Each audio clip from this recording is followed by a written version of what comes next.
കേരളം കണ്ട ഏറ്റവും വലിയ മൾട്ടി ലെവൽ മാർക്കറ്റിംഗ് തട്ടിപ്പ്. ഭാര്യയും ഭർത്താവും അടങ്ങിയ സംഘം മലയാളികളിൽ നിന്നും തട്ടിയെടുത്തത് 1000 കോടിയിലധികം രൂപ. ആ തട്ടിപ്പ് പണം കൊണ്ട് ആഡംബര ജീവിതം നയിച്ചിരുന്ന KD പ്രതാപനും ഭാര്യ ശ്രീലയും കുറച്ച് നാളുകളൊന്നുമല്ല ജയിലിലെ ചപ്പാത്തിയും കറിയും കഴിച്ച് ജീവിച്ചത്. ഹൈറിച്ച് തട്ടിപ്പ് കേസിൽ 16 മാസത്തോളം പ്രതാപൻ ജയിലിൽ കിടന്നു. ഒടുവിൽ കോടതിയിൽ നിന്ന് ജാമ്യം ലഭിച്ചിരിക്കുന്നു. മുഖ്യപ്രതി KD പ്രതാപന് കൊച്ചിയിലെ PLMA കോടതി കർശന ഉപാധികളോടെയാണ് ജാമ്യം അനുവദിച്ചത്.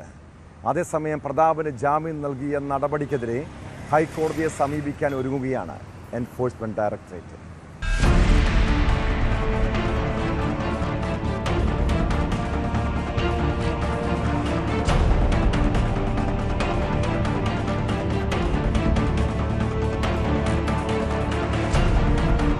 കഴിഞ്ഞ വർഷം ജൂലൈയിൽ അറസ്റ്റിലായ പ്രതാപൻ അന്നു മുതൽ ജയിലിലാണ്. 16 മാസമായി താൻ ജയിലിലാണെന്ന് കാട്ടിയാണ് പ്രതാപൻ ജാമ്യത്തിനായി അപേക്ഷിച്ചത്.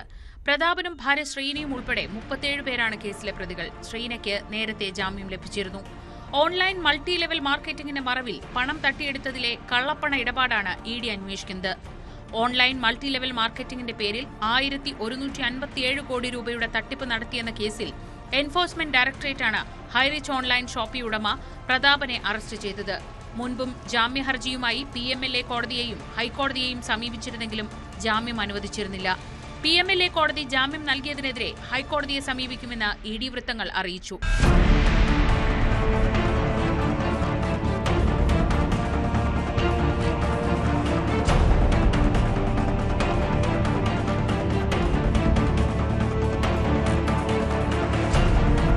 ഹൈറിച്ച് കേസിലെ പ്രതികളുടെ 277 കോടി രൂപയുടെ സ്വത്തുക്കൾ നേരത്തെ കണ്ടുകെട്ടിയിരുന്നു.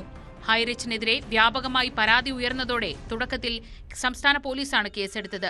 പിന്നാലെ EDയും കേസെടുത്തു. കേരളം കണ്ട ഏറ്റവും വലിയ ഓൺലൈൻ തട്ടിപ്പുകളിലൊന്നായാണ് ED ഹൈറിച്ച് കേസിനെ വിശേഷിപ്പിക്കുന്നത്. നിക്ഷേപം എന്ന പേരിലാണ് ജനങ്ങളിൽ നിന്ന് പ്രതികൾ പണം പിരിച്ചത്. Highrich grocery, farm city, HR crypto, HR OTT തുടങ്ങിയവയ്ക്കുള്ള നിക്ഷേപം എന്ന പേരിലാണ് പണം സമാഹരിച്ചത്. ജനങ്ങളിൽ നിന്ന് പിരിച്ചെടുത്ത കോടികൾ കള്ളപ്പണ ഇടപാടിലൂടെ വിദേശത്തേക്കടക്കം കടത്തി. വിദേശത്ത് ക്രിപ്റ്റോ കറൻസിയിലും ഇവർ നിക്ഷേപം നടത്തി. കള്ളപ്പണ ഇടപാടുൾപ്പെടെ നടത്തി പ്രതികൾ നിക്ഷേപകരെ വഞ്ചിച്ചുവെന്നാണ് ED കണ്ടെത്തിയത്.